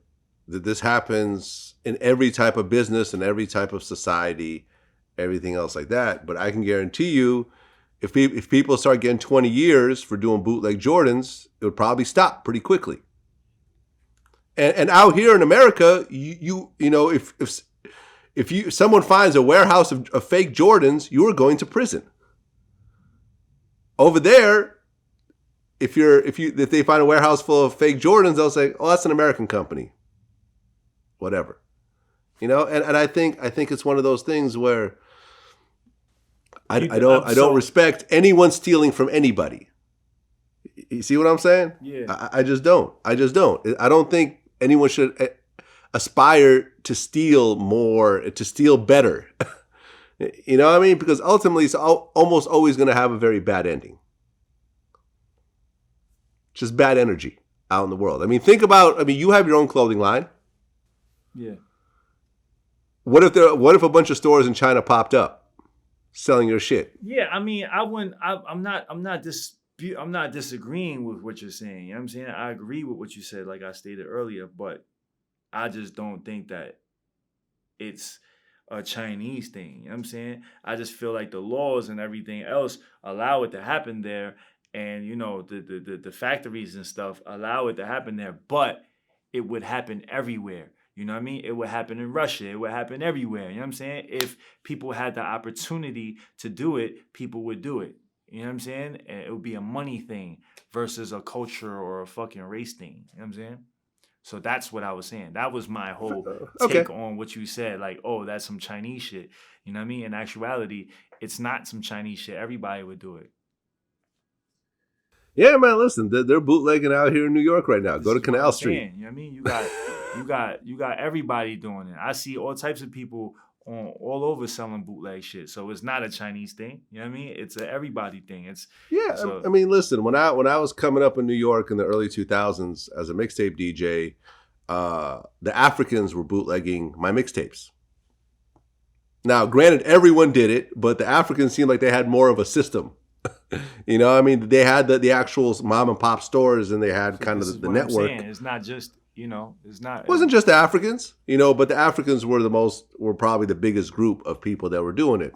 And at the end of the day, whatever, I'm bootlegging anyways myself. So you could only be so mad when you're bootlegging and someone else bootlegs you. It's like, it is what it is. But once you start an actual brand. Yourself. That's what I'm saying. So back then, what are we talking about here, man? Come on with this. Yeah, but I knew that it was just a hustle. I knew it was a hustle, and I knew I had to get out of that, which is why VladTV ultimately formed as a legitimate company. But now, hold up, my question is, when you were bootlegging shit with the mixtapes and shit like that, did you think about like, oh damn, I'm stealing from these people and I can't sleep at night. And did you think about that? Yeah, man. I thought about You thought about that? Yeah, I thought about it. I thought about stealing that this music was not legal. I thought about that it's actually violating copyright policy. You thought about all of that. You thought about all of that. I thought I had I remember I had some property. I had to put it in someone else's name because I knew that potentially it can get seized. You know what I mean? And I remember the day that I stopped doing mixtapes was when DJ Drama got busted by the feds and they fucking towed his BMW and seized his bank accounts. So you stopped more because you might get your ass might get in trouble versus you feeling some moral. No, because I know that I knew the whole time that bootlegging was just a short-term hustle. I knew that I wasn't going to be 45 years old. But if you could have got major money off of it, right? And you could have built and you didn't and you wouldn't have got in trouble for it, would you have stopped? If you would have been made millions and billions of dollars, right? Bootlegging shit and you could never get in trouble, would you have stopped? That's a question. I would have stopped. Huh? Yeah, I would have stopped. Yeah, I would have stopped. I mean, everybody. I never. You think he would have stopped? I want to see this. No, listen. We had a warehouse. I can say this now because it's past the statute of limitations, but I co-own a major mixtape site where we had a warehouse filled with CDs. And my business partner, I helped kind of build the system, and my business partner kind of ran the day-to-day. And me and him would constantly be at odds because because he wanted to keep expanding the business. And I'm like, if we keep expanding, we're just going to get busted more. It's going to make the bust that much worse. Busted? What if 100% you would not get busted? You would not go to jail for this. Would you have stopped? And you would have got millions and millions of dollars. I would have stopped.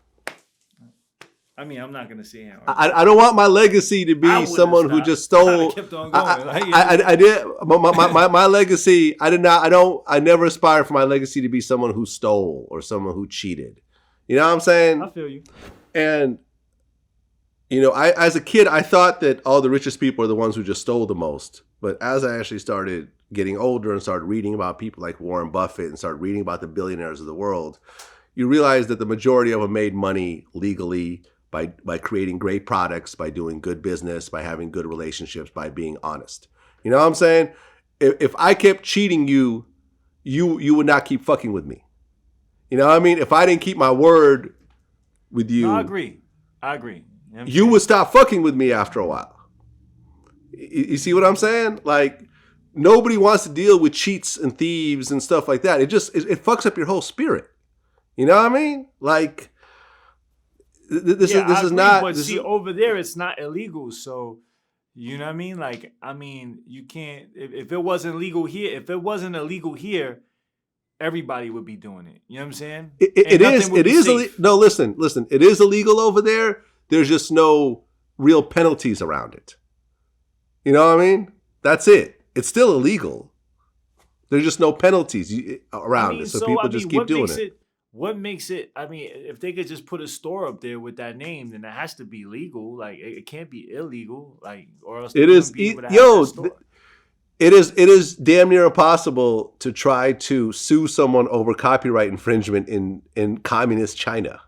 That's just all it is. That's what I'm saying. So that means it's legal in that sense. You know what I mean? It's you're allowed to do it. So if you're allowed to do it, then people's gonna do it. I don't care if it's in China, if it's in fucking wherever. People's gonna do it. If you wouldn't be able to get in trouble to do that, there would be Supreme stores and there would be VladTVs every fucking where. You know what I'm saying? You know what I mean? Well, you yourself told me that a bunch of my videos are on Chinese video sharing websites. Yeah. You know how much money I've made from them? You know what I mean? Because at least they know you. At least they know who you are. You know what I mean? I guess. I'm sure my interview with Chris Wu was probably all over the Chinese video sharing sites. I've never made a penny from that shit, but I own it. It's mine. I spent money putting it together. But am I going to try to collect over there? Nah. I'd probably spend $500,000 and get nothing. Yeah. See what I'm saying? So you just say fuck it. You say fuck it, but it doesn't take away from the fact that it's still stealing. No, you're right. But I mean, it was happening here with music, with Napster and all that. Like, you know what I'm saying? It was happening here. Nobody and everybody was taking that music. I don't know anybody that paid for music after that. You know what I'm saying? Everybody, was using that website. And I'm pretty sure, you probably used it. Did you use Napster? Absolutely. I absolutely used Napster. And I saying. absolutely was stealing music from people. And you know something? A lot of artists, I'm sure in the process, probably stopped making music because they were depending on an income stream that suddenly went away. And I'm sure that we missed out on a whole bunch of music during that era because everyone just started stealing shit. I mean, it's fucked up. But when I'm not here to say that it's right. You know what I'm saying? I make my own clothes and I make my own music and I want my shit protected too. But what I'm just saying that my whole thing, my whole spiel about this is that it's not just a Chinese thing. You know what I'm saying? This is some shit everybody would do. You know what I mean? The people that made Napster, he wasn't fucking Chinese. You know what I'm saying? Yeah, man, I feel you. And I agree. It's not just a Chinese thing. But like I said, because of the laws, it's a lot more prominent. And it's a lot more large scale in that particular country. Right. We talked about Tekashi 6ix9ine before. Yeah. And now the 6th co-defendant has taken a guilty plea. Mm-hmm. I think there may have been 8 total. So the majority of people around Tekashi, including Tekashi himself, have all pled guilty to this. Now, you called it from the very beginning. You said that Tekashi's going to tell as soon as he got locked up. So I assume none of this surprises you right now. No. Do you think that everyone took guilty pleas because they knew Tekashi was going to testify against them? Yeah, but then look, this is why the feds have such a high conviction rate, because people they don't really take the shit to trial. You know what I'm saying? A lot of people don't take those shits to trial because they know that the chances of you winning are really slim. You know what I'm saying? And they know that people are gonna tell, you know what I mean? So that's why there's such a high conviction rate, because people don't even take it to trial. Majority of people just cop out. Well, but that's true in any sort of court environment, right? It's different in the feds. You know what I mean? You have more people going on trial in state versus feds. You know what I'm saying? Okay, I didn't know that. I recently went to go to trial to my bro, La Brim, you know what I mean? Free that man. And that court was empty. You know what I'm saying? Not his, I'm just talking about the court, period. Not a lot of people going to trial over there. You know what I'm saying? But when you go to the criminal and you go to Supreme and you go to the state, you'll see a lot more trials because a lot more people are winning those trials. Aha. Okay. Because I remember I interviewed Chris Gotti, who was, Irv Gotti's brother. Shout out to Chris Gotti. What's up? Yep. And Murder Inc. actually went and fought their federal case in court and won. They did. That was big. So the jury found you not guilty. Yes. And, for those that don't know, that means that every jury member had to yes. agree on the same conclusion. If one jury member said, I think them guys are guilty, then what's a hung jury, or is just they have to keep deliberating, right? That's right. Okay. And it was, how long did they deliberate before they found you not guilty? 4 days. Okay, so 4 how days. long was the whole trial? 2 months. Ooh, wow. 2 months. With, I'm sure, a mountain of evidence against you and this and that. What's crazy is, sorry, 2 weeks. 2 weeks. Sorry. Okay. Everything, the process was a 2-month process. So really the trial, 2 months is the motion hearings, which is before you get to the jury and all that, picking the jury. Or it was a 2-month time. Yeah. Once we started with the jury there in front of the judge, bringing up witnesses, not us, the prosecuting team, it was about a 2-week time. And and it was, no one expected this to happen. Yeah. And they were actually offered, I mean, we talked about this in our interview, they offered no jail time. So you guys got offered a year versus blowing That was trial. their first offer. Oh, their first offer was a year. First, because so when you look back, they, like I said, I just have to believe they understood that the case wasn't there. Why would you offer that unless but at the end of the day, ignorance was sitting there. We was very ignorant, me and my brother, and we're sitting there like, We didn't do it. I didn't do anything. I'm not taking no time for something I didn't do. But really what they wanted was a story. And they wanted a story on Supreme. That's it. If we gave a story, we did anything. They went down to as low as no jail time, just a conviction. A conviction with no jail time? I never even heard of this. Yeah, they was going to give us probation. Oh, probation. Okay, yeah, I've heard of this. And give us probation.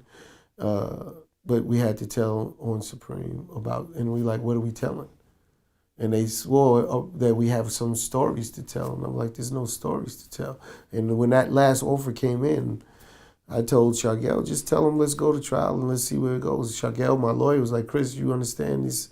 Before we do that, he said, I can't guarantee you're going to be found innocent. I said, he's like, I understand. But he's like, he said, this deal's like unheard of. They actually took it to court. That's and gangster. the jury found them not guilty. That's gangster. And I guess this never happens. Nah, it doesn't. That's what I'm saying. Yeah, so that was a huge deal. So with the Tekashi situation, well, here's a question, because me and my son were talking about this. And I don't know whether this is true or not. Maybe you can give your 2 cents on this. He said that Tekashi was given this plea deal to testify against everyone else in exchange for them dropping all the charges. But if everyone pleads guilty without him actually having to take the stand, then they may just give him a bigger sentence because he technically didn't do anything. Does that make sense or no? Nah, I mean, I don't think so because that's why everybody, is copping out, because they know they have an informant that will fucking take the stand and will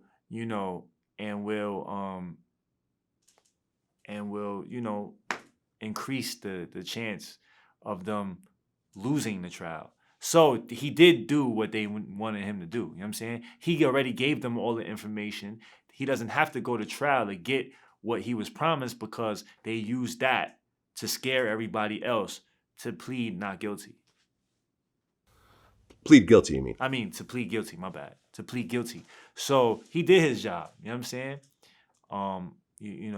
He did his job. And I guess in Fed time, that's what, 85%? I'm not sure. You have to serve 85% of your actual time? I'm not sure about that. I don't know about the Fed. I never did any Fed time. Never did the Feds. Yeah, man. I mean, it's interesting because I just interviewed, Michael Franzese from the Colombo crime family, and he was telling me about how he was dealing with Al Sharpton in, I guess, the 80s, and Al Sharpton at one point, I guess, got caught in a drug deal by the Feds.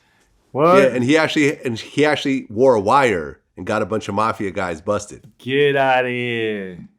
Al Sharpton at the time, he was a gun for hire, We needed him to do some things with his own people, which he called them at the time. We hired him to do it. We used to pay him, He was valuable in the music business because the Norby Walters, the guy I had at that time that was booking all these acts, we'd send Al out to meet with the act that he wanted to book, and Al would bring him to us for a price. That's how we used him. So I know Al very well. Okay. And what happened with Don King? Well, they had an undercover operation on me for about 8 or 9 months. But I was very leery of these guys. I was very careful how I worked with them. And I eventually brought them to Don King. But in the first meeting that I had with King, I said, look, I can only trace these guys back maybe a year. I said, so in this first meeting we have, don't say anything illegal. Play it straight. So everything across the board. They want to invest money. They'll invest it with you. We'll get into the fight game, but don't talk about anything you shouldn't be talking about. So we had the meeting, and he did it exactly like that. What happened was, and it was a big case, we called it shadow boxing. That was Sports Illustrated wrote it up. It was a whole big thing. What happened was they tried to continue. They were trying to get the money to give to Don. It was going to be a lot of money at the time. And they had, I believe, 81 tape recordings of me. They turned it over to the U.S. attorney at the time, and none of those tape recordings worked to have me indicted. I didn't say anything on them that would hurt myself. So they eventually had to close it down, and it went nowhere. But the only one that got in trouble over that was Al Sharpton, because he tried to do a drug deal with the agents. And then he became an informant after that, 100%, no matter what he says. He was an informant. He tried to do a drug deal. They got him on tape doing the deal, the whole bit. Al Sharpton, you dirty rat. That's crazy. And if you actually go online, there's a press conference where he actually admits to it. What? Damn. But he's like, I don't call myself a rat. I'm a cat who caught rats. And he twisted the whole thing up and tried to... Oh. And he said that he did it because he was threatened and whatever else. That's but yeah, crazy. I think he was wearing a wire against the Italian mafia. Al Sharpton, the cat rat. Oh man! But Al Sharpton is still a figure. Still a respected figure. I think Obama met with him and whatever else. So, y'all call VladTV the feds, but here goes Al Sharpton, who actually wore a wire for real in real life. That's crazy. I never heard of that. Have you heard of that before he said that? I didn't, but I went back and looked, and it was absolutely true. Like I said, Wow. there's a video of Al Sharpton actually admitting to it, addressing it. Real shit. Real shit. Have you ever had anyone around you wear a wire and have it be used against someone else or anything of that sort? Nah, definitely. I know. Yeah. Really? There was definitely Again- people around us with wires on and shit that came out, and they was wearing wires. So was that ever used against you? No. Okay, so it was used against someone in your crew. Yeah, I didn't go down with that fed shit because I wasn't there long enough. You know what I mean? But after I got arrested, I was always in and out of jail, but like always doing like state time. So when the feds came to do, in our gang, they didn't even have enough of me. Like they didn't have anything from me because whatever I did was already caught with the state. You know what I'm saying? So I never had that. They never came for me. I remember Nipsey, he did an interview. And, me and Big U talked about it when we did our interview. Nipsey had a really interesting perspective. He did an interview. I'm not sure where it was exactly. But he talked about an incident that he was somehow involved in. It was like some shootout had happened at like a gas station, I guess. Yes. And he came home and like his grandmother said, "Oh, were you involved in that?" He said, "Oh, no, I wasn't." But they had video footage of the whole thing. And he said he saw over the next few weeks all the homies start getting arrested and everything else like that. And he realized that at that point, the way he had been doing things is no longer going to work because of the cameras and because of the level of surveillance. And he said something interesting. He said that the older homies who never had these cameras and this level of evidence that could be used against you, we're guiding the younger generation in a direction that was unintentionally going in the wrong place because they just didn't know. So you're taking advice from the older generation, but now you have all this new technology that's working against you. And he realized that at that point he needs to sort of switch up his mentality. Right. Do you agree with that? I don't know where he said, I don't know where he was going with it, but I can agree that different areas and different people have. So it's a bunch of dudes that's OGs. Like it's crazy, but because of where it's structured, it's not me. Because of where it is, there's no real structure. But yeah, you would to even go through the stuff that we went through when we was younger, before the cell phones and these cameras on the blocks and get away with it. Right. 100 years ago, you could kill someone and move one state over and live the rest of your life, and it just won't even matter. You'll never get caught. You change your name, grow a beard, and it's over. These days, fingerprints, DNA, cell phones, cameras, satellites, like, do you think that at this point it just doesn't make any sense to be a criminal anymore? I mean, yeah. I mean, there's a bunch of people that's doing criminal shit that's getting away with it. You know what I mean? It's just what you do. But in terms of like, you know, because how many people are getting killed out here, you know, and you never hear them catching the killer. You know what I'm saying? So yeah, it's way easier for you to get caught, but this shit's still happening, and people still getting away. You know what I'm saying? So I don't know if it's ever gonna fully stop. You know what I mean? Because look at all these cameras that's happening, and people getting killed every day, and people ain't, and there's a lot of unsolved murders out there. So, you know. Yeah, and Big U said something kind of interesting. You know, he said, you know, when I asked him that question, he said, well, all those cameras don't stop people from getting mad. No, that's true. That's true. How many, like, look, the Nipsey situation. There's definitely cameras all over the place, broad daylight. He still did it. You know what I'm saying? That didn't stop him. You know what I mean? And there's a whole bunch of other things that's happening every day.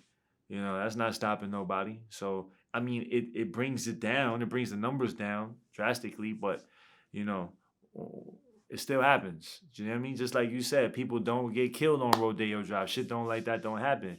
But it could happen. You know what I'm saying? It could happen anywhere. It doesn't, you know, some people just don't give a fuck. Yeah, I mean, once emotion and anger gets in the mix, like you talk about the Nipsey situation, broad daylight, cameras everywhere, crowds, a crowd of people. That's what I'm saying. When that shit happened with me, my case, you know what I'm saying? I did that shit. There was 4 cameras in the space. There was 100 people in the place. I didn't give a fuck about. I didn't even think about that shit. You know what I'm saying? All I thought about was whatever I was thinking about. You know what I'm saying? And I didn't take into consideration that there was cameras on me and there's people. It didn't even, if I had a minute to just like get out of whatever train of thought I was in and whatever adrenaline rush and whatever anger I was in and really like assessed what was going on, then I would have been able to make the right call, you know what I'm saying? And say, hey, this is not the time and place for that, you know what I'm saying? But I didn't because of, like you said, all the anger and all of that shit that was going on, you know what I'm saying?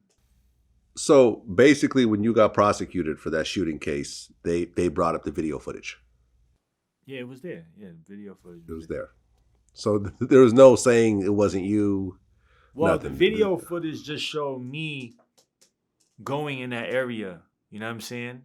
And then it didn't show the actual shooting. It just placed me in that area. And then you seen the fire go off, but you didn't see who shot it. You know what I'm saying? But everybody's, you know, whoever told on that case, their accounts pinned me as the shooter. And there you have it. Between limited video footage and testimony, it's a wrap. Right. It's a wrap. You're prosecuted, and you ended up doing how many years over that? 10. 10 years. Yeah, I mean, a chunk of your life. Yeah, man, it's one of those things where, you know, yeah, you'll never stop people from being angry. You know, people kill their wives, people kill their bosses. Like, I remember our old office on 34th, someone went and killed their boss in front of the Empire State Building. Yeah. Right there in Manhattan. There's no getting away with that. You know what I mean? You know, and then the cops killed him. You know, sometimes you just go on a suicide mission. You know you're not getting away. Yeah. But I think that should be a lesson to everybody that's watching, all the young people that's watching. Like, you know, you got to control that sometimes, or else, you know, sometimes you just have to really think, is this worth it? You know what I mean? I think that one question can change everything. You know what I'm saying? That one question could change everything. Could change you doing 10, 20, life in prison, or you like, you know, dying or whatever. You know what I'm saying? Sometimes it's just that one question. Is it worth it? And then 9 times out of 10, it's not. You know what I mean? Yeah, probably more than 99 times out of 100. You know, it's one of those things, man. Prisons are full with people who have made impulsive decisions in the heat of the moment. Right. I agree. Would you say the majority of people locked up is from heat of the moment emotional decisions, or planned situations that they ended up getting caught for? Nah, yeah, I mean, I think a lot of people were like, you know, just instant, like just of that moment. But there's a lot of people that are just killers. Like, you know what I'm saying? There's a lot of people that would just kill you. You know what I'm saying? So it's like, you know, you have a mix. I think a lot of times, you know, a lot of people you'll see that just because of that time. But then there's also a good amount of people. So for instance, like if I felt something, right? Like, you know, my thought would be like, all right, if I would have thought, I'd have been like, all right, this is not the time and place to shoot him. You know what I'm saying? But that's not to say he won't get shot. You know what I mean? It's just not right now. You know what I'm saying? Let's just wait. You know what I'm saying? And then he'll get shot somewhere else. You know what I'm saying? But if you just shooting in a fucking broad day place with hundreds of people, you're fucking yourself. You know what I'm saying? But there's a lot of people that would do that, but wouldn't do that like in another place.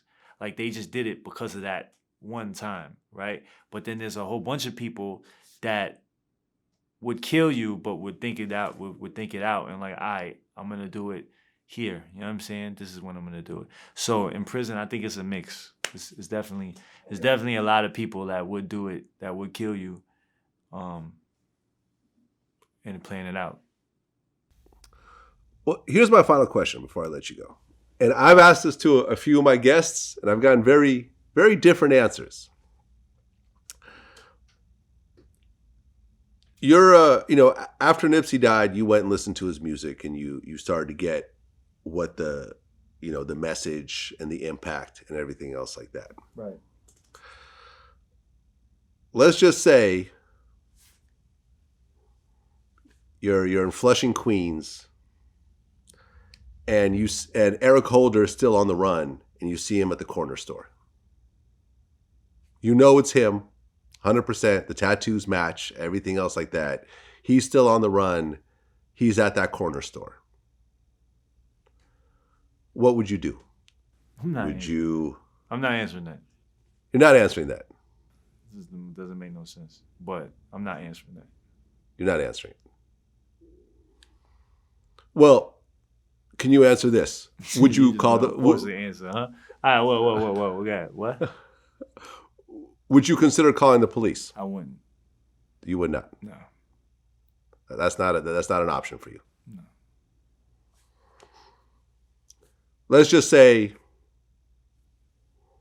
you don't call the police because you don't believe in calling the police for any reason, right? Yeah, I mean, I'm not going to call the police. Let's just say he ended up killing some more people later on that day. You could have stopped it by calling the police. I'm not calling the police. If I'm not gonna answer this question, you over here trying to trick me to answer to say some more shit. Dude, man, you a trickster, man. I'm not answering the question. You know what I'm okay, saying? You're not answering the question. I respect it. I respect it. Me personally, I'd call the police. I know you would. I mean. Yeah, I'm not going to shoot it out with him. I'm not gonna. I'm not going to try to do whatever, but I'll tell you something interesting though. I just interviewed Trey D, who's a regular guest on the show. He's from, Long Beach, Insane Crips. Yeah, I know who he is. Shout out to Trey D, man. Word. Shout out to Trey D. That's my friend, man. I mean, a regular guest and someone who I consider a friend. I watched his shit. He's stand up. Yeah. Yeah. And he told me, this interview is not out yet, but he told me flat out that if he had seen Eric Holder, and he had somewhat of a relationship with Nipsey, they had talked and stuff like that. He said that he would go and try to kill him. He would pursue him. He would try to get away if possible, but he would pursue him and he would try to kill him. And if that meant that he would go to prison for the rest of his life, then he accepts that. Yeah. He accepts the repercussions, and he would have to explain to his family what he did and why he did it, and so forth. I mean, check this out. That's what that man stands for. You know what I'm saying? If that's what that man stands for, then that's what he's supposed to do. And let me tell you, as long as I've known Trey D, I believe him 100%. I do not think that he's just bragging in front of the camera. I completely believe him. I believe him too. Yeah, and he's gone to jail for shooting at people and stuff like that. He's done his time. He doesn't cooperate with the police. He said he would not call the police either, but he said that he would actually do what the law would consider premeditated murder. First degree murder, because it wasn't a spur of the moment thing. He would actually pursue him and try to kill him. And yeah, man, for certain people, that's the principles that you stand on. And I respect it. It's not my principles, but I respect that other people have different values. That's what it is. China Mac, always a pleasure. Yo, listen. Go watch Prolific. Prolific. I'm going to watch it as soon as I get off. Get off this with you, man. But like I said, but when I posted it on Instagram, usually people hate. If you look at the comments, they're almost all positive. That's dope. That's dope. Shout out all your people, man. Like, they show me a lot of love. Shout out to y'all. You know what I mean? Hey, man, listen, China Mac, keep doing your thing. By the way, if you haven't purchased China Mac's gear yet, I can tell you that this shit is extremely high quality, man. Woo. From the stitching. This is from what the I stitching mean. You know what I mean? to like that thick rubber, you went to my tag on it. You went to my warehouse. All right, so Right. Vlad came to my my studio /office /warehouse. We blessed him with some couple clothing. You know what I'm saying? You can get it at www.chinamaconline.com. And I'm glad you appreciate. I'm glad you messed with the clothing, brother. No doubt, man. Go cop some. You will not regret it. That's my word. Much love. China Mac. Till next time. Peace.